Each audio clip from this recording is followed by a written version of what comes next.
em Jeremias, no capítulo 1, e no versículo 11 e versículo 12. Livro do profeta Jeremias, no capítulo 1, versículo 11 e versículo 12. Quantos podem dizer amém? Amém.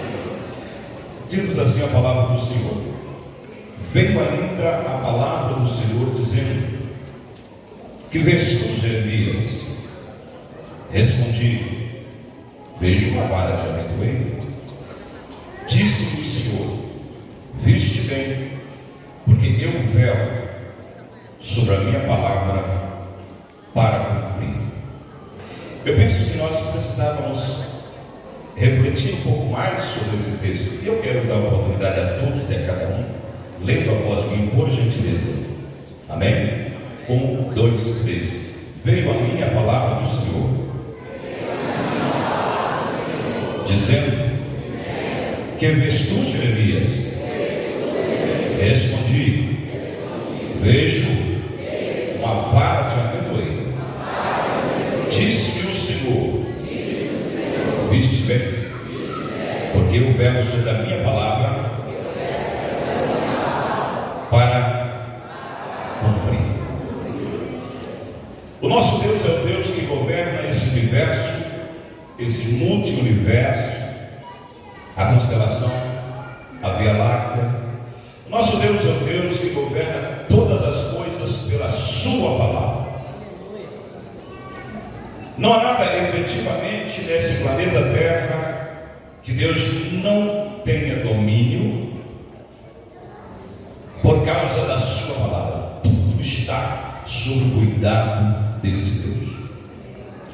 Quando nós lemos esse livro, e é bom que a gente comece no primeiro capítulo, porque se você começar a ler a partir do capítulo 10, você vai perder algumas coisas dos 9 capítulos anteriores. Então, todo livro a gente tem que começar primeiro pelo primeiro capítulo. E no primeiro capítulo nós encontramos aqui a Bíblia dizendo, quando Deus está fazendo uma pergunta. O Antigo Testamento, ele é seleto, ele tem um grande número de perguntas, de indagação, de interrogação. E uma delas está aqui: que vês tu, Jeremias? E ele disse assim: eu vejo. Jeremias, ele era filho de um sacerdote. O seu pai chamava Ilquias. A mãe dele, você vai ter que esperar para descobrir o nome dela. Ou pergunte a Deus, e Deus lhe revele, ou você aguarda aquele tempo de você chegar lá em cima, aí você vai saber. A Bíblia não fala nada sobre a mãe dele, mas a Bíblia diz que ele era filho de sacerdote. E agora Deus pergunta a ele diante de um quadro que eu fico pensando. Em primeiro lugar, eu queria desdobrar esse pensamento que Deus colocou nessa data no meu coração. Jeremias, o que é que tu está vendo? E o programa de Deus, ele sempre começa com uma visão. Deus não vai dar nada para mim e para você se você primeiro não tiver uma visão. E eu vejo, a primeira coisa que eu encontro aqui é a posição de Jeremias. Onde é que ele estava? Será que ele estava no quarto? Não, ele não estava no seu quarto. Onde é que ele estava? Ele estava andando nas cercanias de Jerusalém? Não, também não estava. Ele estava no campo. E no campo, ele teve uma visão. O que é que você está vendo? Eu estou vendo uma vara. Mas uma vara? Mas uma vara de quê? Uma vara de amendoim. E Deus fala para você: viste bem. Eu sempre digo que Deus faz sempre uma conexão com 3 coisas em nós, principalmente falando ou tratando de alguns atributos naturais que Deus colocou em nós, que é visão, audição e fala. Há uma conexão muito rica com a visão, com a audição, nesses 5 sentidos naturais. Eu gosto muito desses, eu tenho todos os outros, mas é só para se situar. Diga comigo: visão, audição e fala. Deus jamais, esse é o programa de Deus. Deus jamais vai fazer qualquer coisa comigo, com você, primeiro, se você não tiver a visão. E Jesus foi muito enfático. Em João capítulo 4, versículo 35, que ele diz assim: levantai os vossos olhos e vede. Então este é o programa de Deus. Deus só vai dar alguma coisa para alguém fazer se ele ou ela tiver uma visão. Porque a visão, ela determina, na verdade, quem você é. É tão interessante quando nós observamos aqui, ele está onde? No campo. E ele vê uma vara.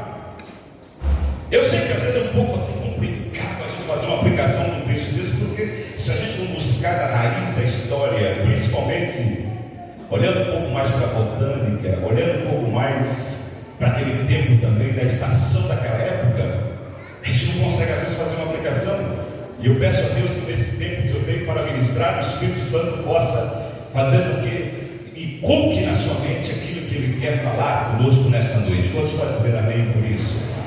Então, o primeiro programa de Deus é visão. O que é que você está vendo na noite desse dia? O que é que você viu durante essa semana que te perturbou? O que é que você está vendo ao longo da trajetória da sua vida? Eu vou mais um pouquinho. O que é que você tem visto desde quando você nasceu?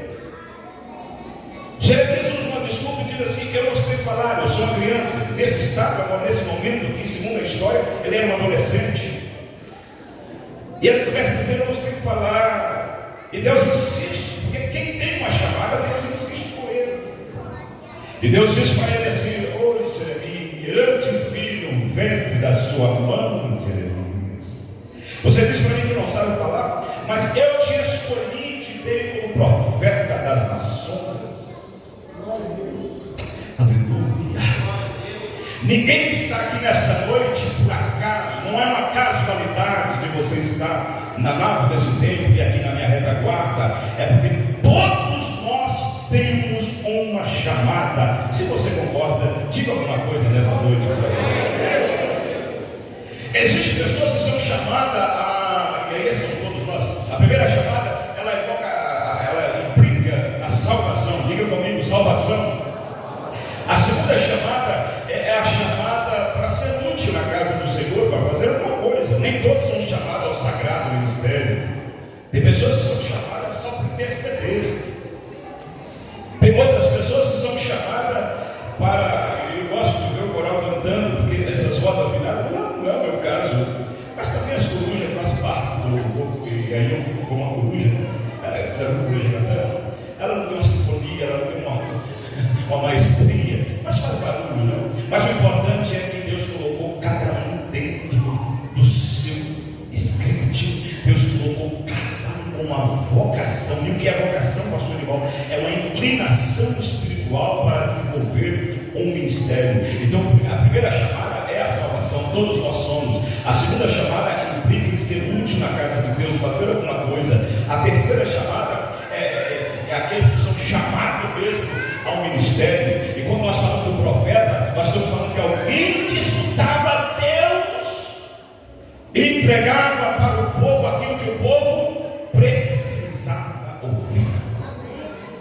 Eu sei que no Antigo Testamento nós vimos o sacerdote, que era o papel de ouvir o povo, mas o profeta não, às vezes entrava dentro da caverna e Deus ia lá e encontrava com ele dentro da caverna, aleluia, como aconteceu com, você sabe muito bem, com Elias. E pergunta o Espírito Elias assim: o que fazes aí? Eu estou querendo entrar mais nessa pergunta. Por que muitas vezes a Bíblia registra a pergunta e nós estamos buscando a resposta? Porque Deus é sábio. Deus queria que ficasse registrada a pergunta, para você ver que Ele tem o domínio de todas as coisas pelo poder da sua voz, pelo poder da sua palavra. Eu venho esta noite, já abro um parênteses para dizer: descansa o teu coração. Não importa se você, quem sabe você diz assim: pastor, eu não tenho olhos azuis. Jeremias tinha, também não tinha. A Bíblia não mostra muita coisa, não dá muito detalhe da vida do profeta. Sabe por quê? E até nisso eu acho que fiquei assim: hoje, Jesus, que coisa linda. Já que a Bíblia não dá muito detalhe de Jeremias, então serve para mim. Sabe por quê? Porque aqui os holofotes da época não estavam olhando para ele. Ele não era alguém que se destacava assim.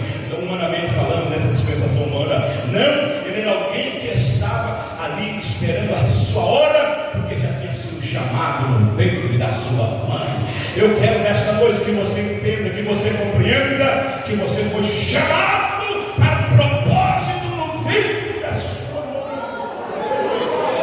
E o diabo quer de todas as formas que você pense, que você fica pensando assim: eu não sou, eu não posso. Quem se como Jeremias, mas eu louvo a Deus, porque Deus insiste em usar um homem que não tinha tantos adjetivos para o mundo da época.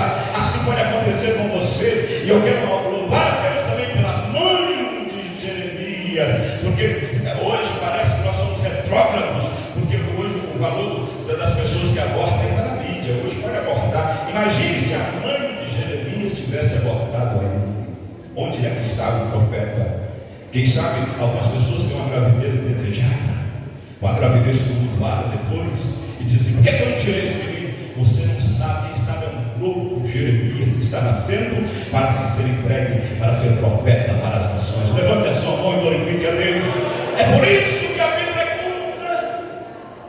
E se a Bíblia é contra o aborto, eu também sou. Eu sou pai de 5 filhos. Quem conhece a atriz? Vou de 5 netos agora. Minha esposa está ali atrás. Eu queria ter trago 2 meses para ser organizado em Miranda, mas acho que só tem uma meia dúzia disso e outros foram para outros lugares. Outros estão congregando nos bairros. E aí nós ficamos observando uma coisa: como é que Deus achou graça em um homem assim? O que eu quero dizer é que Deus insiste na vida de uma pessoa que é chamada. Quantas são as pessoas que dizem: pastor, eu não aguento mais, eu vou sair da igreja, eu vou entregar. Pastor citou alguma coisa anteriormente aqui, de algumas pessoas que vêm para um outro caminho, que dão uma desviada assim, às vezes não desvia para a esquerda, mas desvia para a direita, que é uma outra coisa, né? E aí a gente fica vendo assim, e Deus está dizendo, Deus está no seu percalço, dizendo para você assim: eu tenho um plano, eu tenho uma missão, eu tenho um propósito para com a sua vida. Fique na posição que você foi chamado. Essa posição que te deu foi eu, é Deus. Não importa se os agoreiros estão na espreita, estão nas esquinas aí, estão nas periferias, não importa o que estão dizendo ou o que vão dizer. O importante é: eu te chamei, te vocacionei. Seja uma profetisa. Eu louvo a Deus pela vida de Débora, a juíza do livro de Juízes, capítulo 4. Sabe por quê? Porque ela tinha esposo, e todos nós sabemos que era lapidote. Mas tem uma coisa interessante: ela era juíza, ela abriu o fórum, mas quando ela chegava dentro de casa, era outra função dela, era ser profetisa. Eu vejo que algumas coisas deixam de acontecer na nossa vida quando nós não entendemos o que é ser profeta nesse novo tempo, o tempo do Novo Testamento, nessa dispensação da graça. Sabe que muitas coisas deixam de acontecer porque você não fala. Olha, Jeremias, Elias, não vai chover segundo a minha palavra. O que é que Deus fez? Você falou para falar, profeta. Então nós temos que policiar até o que nós falamos também, porque pode se tornar uma sentença contra a nossa própria vida. Olha a responsabilidade, estou entrando em outra. Olha a responsabilidade do profeta.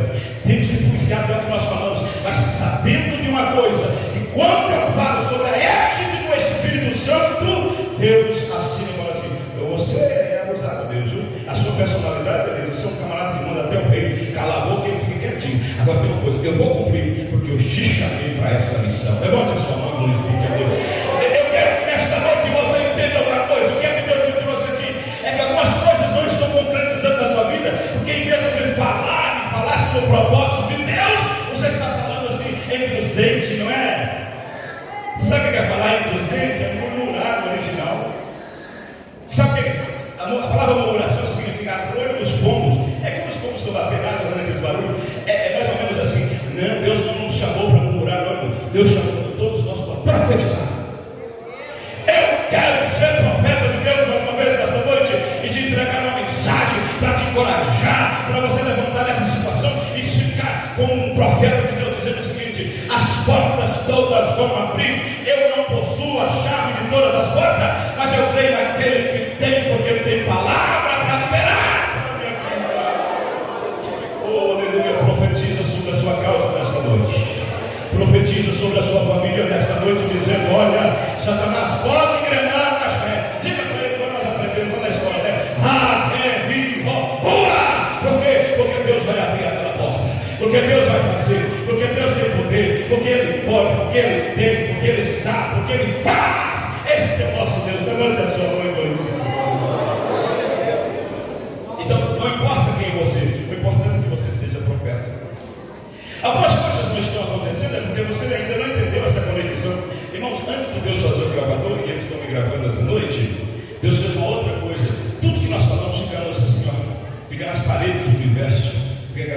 Eu vou citar uma profecia que não deveria ser dita, que está na Bíblia, para nós pensar.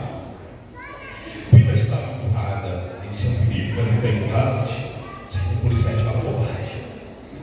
E aí Bila chegou perto de Raquel, e Raquel estava mais nervosa do que coisa, que conflito dele.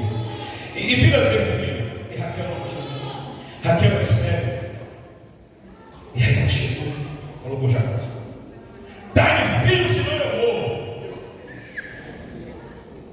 Tem coisa que não pode ser dita. Deus deu ela filho? Deu. E ela morreu? Morreu. Porque as palavras podem ser uma sentença desfavorável à nossa própria vida. Mas é interessante, meus pastores, que na hora que o menino está nascendo, ele já nasce, Deus faz um princípio, ele já cria um princípio, Deus cria um princípio. O menino nasce com 2 nomes. Preste atenção nas coisas. O cuidado que nós devemos ter quando vamos falar. Aí nasce o menino. A mãe falou assim: vai chamar Benoni, que significa filho da minha dor. Toda madre tem. A dor passa, a alegria depois volta para o esposo, para a criança nasceu. Não tem nada disso não. Jacó falou assim: olha, vai chamar Benjamim. Ah é? Aí ficou um princípio: filho da minha dor e filho da mão direita. Guarde isso que eu vou te dizer. Lá isso fica. Quando você fala muita ira, muita raiva com o profeta de Deus, porque foi chamado à salvação, você pode estar profetizando tanto o bem quanto o mal, contra ou a favor da tua própria vida. Aqui o menino recebe 2 nomes, e aí cria-se um princípio no mundo espiritual. Todas as pessoas que hoje sofrem por amor a Deus, por causa do Evangelho, por causa de estar implicado com as suas implicações no mundo espiritual, toda pessoa que sente muita dor. Quem é que sofreu mais dos apóstolos? Foi Paulo. Mas naquele dia você vai ver ele à mão direita, ao lado direito do Pai, do nosso Senhor e Salvador Jesus Cristo.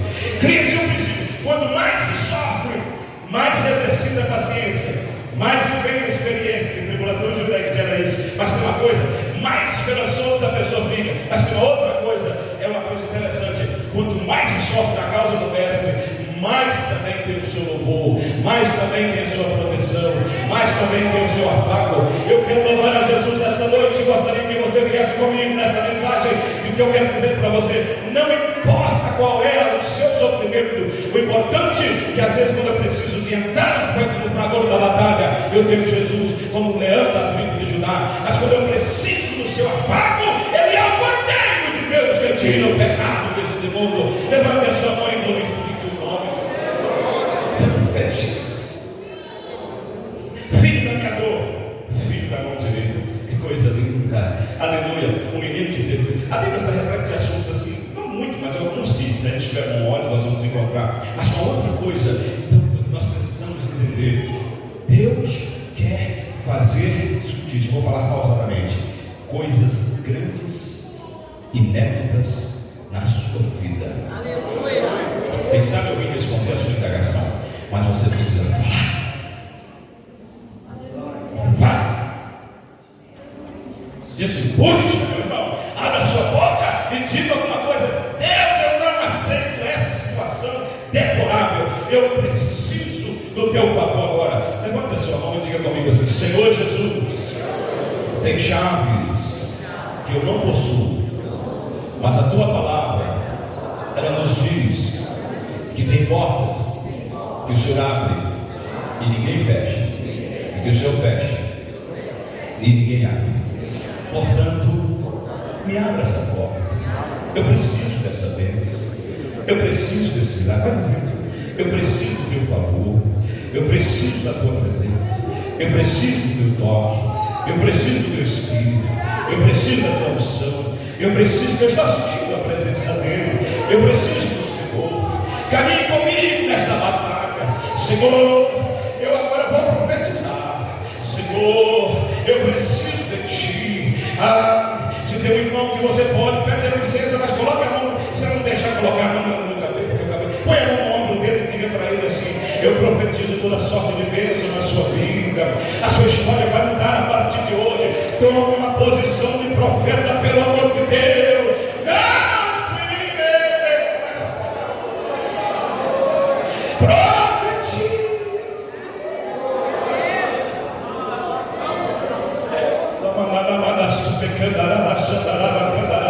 Eu não pertenço à igreja do meu cinto, mas eu vou dizer uma coisa: eu pertenço à igreja do eu sei que eu posso ver no amanhã, eu sei que Ele está vivo, e por isso eu sinto a presença dEle nesta noite. Quem está sentindo a presença dEle, diga alguma coisa.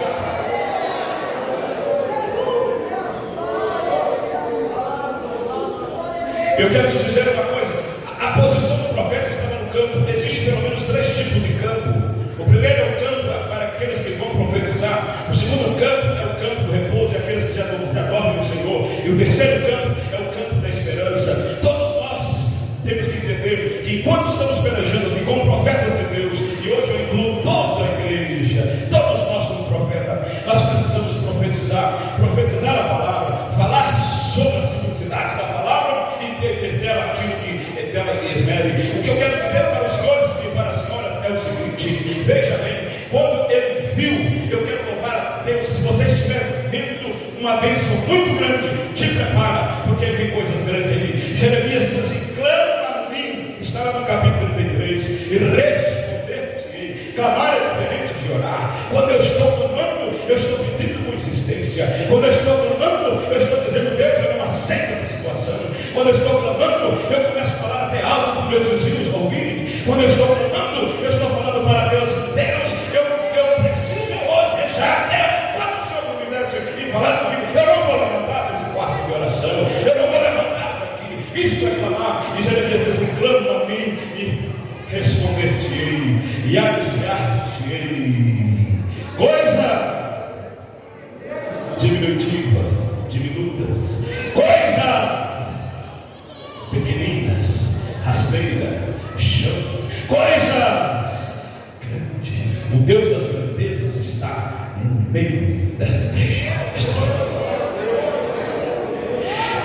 Como que eu conheço o Deus das grandezas? Aí você tem que ver Jó, e Jó vai te explicar, porque é o livro mais científico que tem, e é o primeiro que foi compilado. Agora tem uma coisa interessante: clama a mim e responder-te. Primeiro, coisas grandes. É só isso? Não, a bênção é completa. Depois, coisas grandes e firmes. Quem disse firmes? Meu irmão Matusalém, que bênção. O nome dele também tem significado. É uma coisa tremenda. E aí acontece o seguinte: coisas grandes e firmes. Mas tem outra coisa, não é só isso. Coisas grandes e firmes. E quê? E quê? E quê? Aí, há um motivo para você clamar a Deus.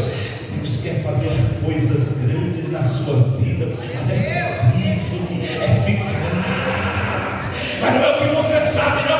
Ah, te pregar, porque eu vou profetizar. Levante a sua mão direita agora comigo. Meu Deus do céu, eu profetizo sobre a tua vida, como mensageiro do Senhor há mais de 30 anos, pregando o Evangelho, que mostra que aquilo que não desceu no teu coração, aquilo que não chegou no seu consciente, é o que Deus está preparando para a sua vida. Receba esta palavra e glorifique o eterno Deus.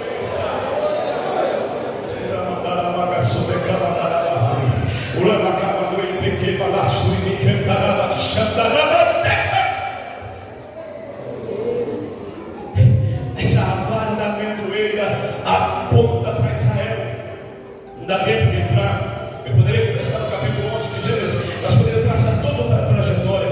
Deus chamando um homem de 75 anos, porque Deus ama também a terceira idade. Deus chama Samuel, que é um adolescente, mas Deus chama Abraão, que tinha 75, para honrar a terceira idade, porque a Bíblia diz que os velhos também darão fruto. E aí vão andando, até chegar, quando de repente chegamos, esse povo que foi crescendo, eu vou correr, que hoje é uma nação chamada Israel, que houve uma diáspora.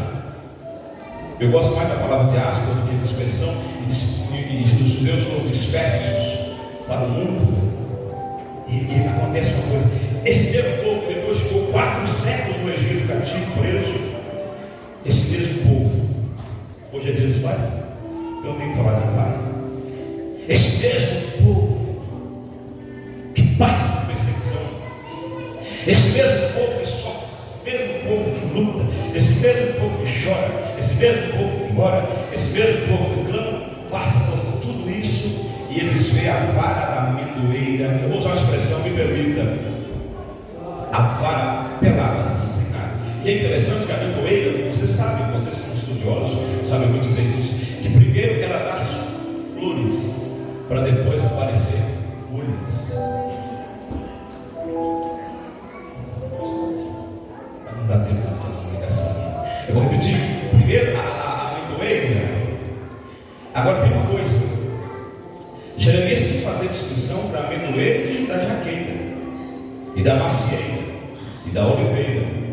Se a pessoa não sabe fazer a distinção, porque quem mora na cidade grande às vezes não sabe a distinção disso. Eu também não alguma coisa, não sei não. Mas todo dia que ele era interiorano. Quando Deus perguntou ele assim: o que é que você está vendo? Eu vejo a vara.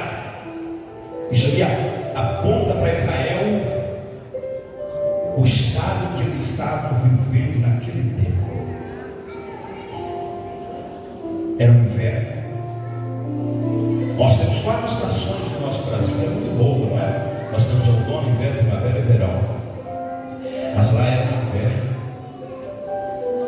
E o inverno lá é horrível. O verão também é muito quente, mas o inverno ele profetiza. Israel estava passando por uma calamidade de inverno. Existia um tempo para o povo, para a nação de Israel, que era muito linda. E esse tempo foi o tempo de Davi, porque o primeiro rei foi Saul, o segundo foi Davi e o terceiro foi Salomão. No tempo de Davi era o tempo da amendoeira florinda. Todo mundo falou assim: rei Davi, um homem segundo o coração de Deus. Salomão, oh, coisa, todo tempo de glória. Eu penso, queridos pastores, que havia um saudosismo tão grande assim. Será que nós vamos ficar nessa escassez nesse tempo de amendoeira, sem fruto, sem folhas e sem flores? Assim está a sua vida. Assim está a vida de algumas pessoas aqui. Folhas, flores e ausência desses 3 elementos: folhas, flores e frutos. 1, 2, 3, só as irmãs? Folhas, flores e frutos. Só os varões aí. Folhas. É como mensagem ficou bom. Mas a gente pode melhorar. Mas ficar do outro lado. Folhas, flores e frutos. Agora só os irmãos. O trovão de Deus. Folhas, flores e frutos. Havia uma escassez. E aí Deus chama ele e fala: parece uma hipócrita. O que tem uma coisa a ver com a outra? As amêndoas que vêm através do solo fértil que Deus deu para aquele povo, fértil entre aspas, né? Mas o próprio Deus que governa todas as coisas pela palavra, eu estou dizendo, fez o seguinte assim: vocês não estão tendo flores, não está tendo alegria, não está tendo folhas, que é o que embeleza no tempo da primavera, mas tem uma coisa: ele não está tendo frutos, porque está vivendo uma escassez. Eu tenho uma notícia boa. Eu tenho uma notícia boa. Se o seu tempo é um tempo de escassez, Deus te trouxe esta noite para te dizer que a primavera está às portas. Eu vou pedir você para dar glória a Deus. Eu vou falar, eu vou andar de cara. Se você está vivendo no tempo da escassez, Deus te trouxe para te dizer que a primavera vai chegar. Será que dava para colocar aí? Aleluia, se você soubesse cantar, eu pedi para você colocar a música nessa. A primavera vai chegar. Aleluia! Está difícil? Está doendo? Pastor, estamos incrível. Eu não sei se é desafio, eu não sei se é luta, eu não sei se é problema, eu não sei nem como chama isso. Eu venho para te dizer: a primavera está as portas. Agora eu termino falando do Pai. Eu falei que ele fala um pouquinho do Pai. Quem cuida de Israel não são os políticos, não é Benjamim Netanyahu. Quem cuida de Israel não é nenhum daqueles homens que se acham que são donos, não é a política que cuida de Israel. Israel, agora eu vou aplicar, estou falando da igreja. Quem cuida desse povo aqui não é político, não é política, não é nada, não é homem. Quem cuida é Papai do céu, quem cuida é Papai do céu. Por que é que Deus permite, então, pastor, esse tempo de escassez? Para você abrir a tua boca, profeta, e dizer alguma coisa para o papai. Diga para papai, assim: papai, o Senhor tem me mandado a tua promessa. Quantos creem na promessa? Tem promessa para o povo de Deus, tem promessa para a nação de Israel, e a promessa é essa. Então deixa eu te ensinar mais um pouquinho. A promessa é que está chegando o tempo do fruto, está chegando o tempo das flores, e está chegando o tempo das folhas voltarem no seu vigor. Quem concorda, levante a sua mão agora para o céu e diga alguma coisa para o Pai. Quem cuida é o Pai. Oh, meu pastor, o senhor sabe muito bem que o senhor é mais experiente do que eu, mas tem uma coisa, de vez em quando parece, alguém acha que quem cuida desse rebanho aqui é o homem. Não é. Deus deu para ele porque, claro, ele foi profeta. Você quer tomar posse da tua bênção? Ficamos de pé, por gentileza. Eu quero, com a permissão do pastor, chamar alguém que está nessa situação, está vivendo uma crise, que está vivendo em ausência de folhas. Depois de tudo isso na luz da Bíblia, tudo na Bíblia é muito bem. A primavera vai chegar. Não tem um hino aí, a primavera vai chegar. Se vê assim, a primavera vai chegar. A primavera vai chegar. A primavera vai chegar. A primavera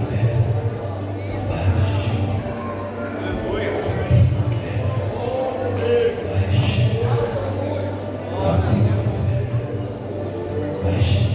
Olha ali, a primavera vai chegar.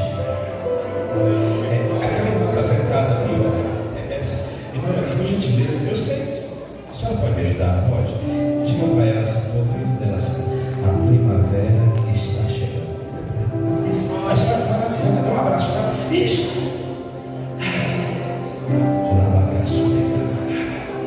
É tempo de profetizar. Eu quero convidar aquelas pessoas que estão vivendo uma escassez e não sabem mais o que fazer. Se o seu lugar é melhorar com você, eu quero pedir a Deus que venha entregar para você o que você perdeu.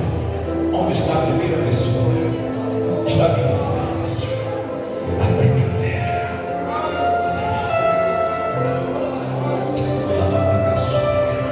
Está vindo mais pessoas. Oh, aleluia! Essa situação profetiza.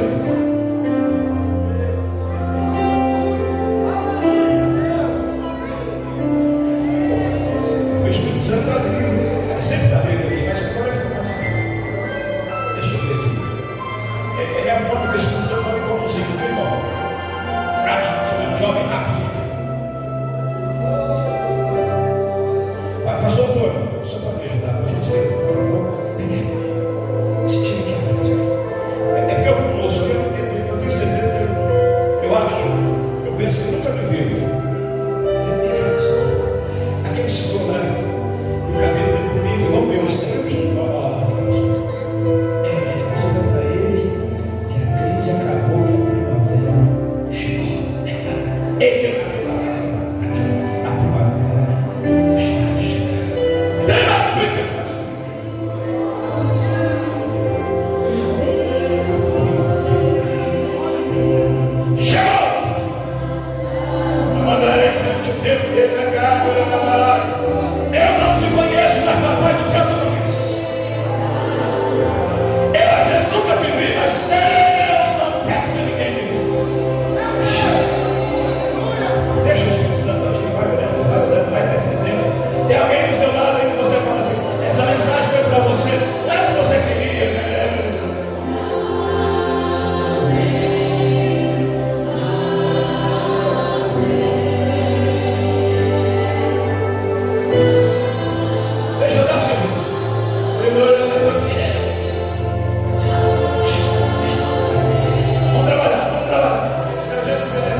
está vivo, quem está vivo para adorar, quem está vivo para adorar, quem está vivo para adorar, quem está vivo, receba a tua bênção. Agora! E saia daqui com a tua bênção.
E Deus essa semana nos confirmou.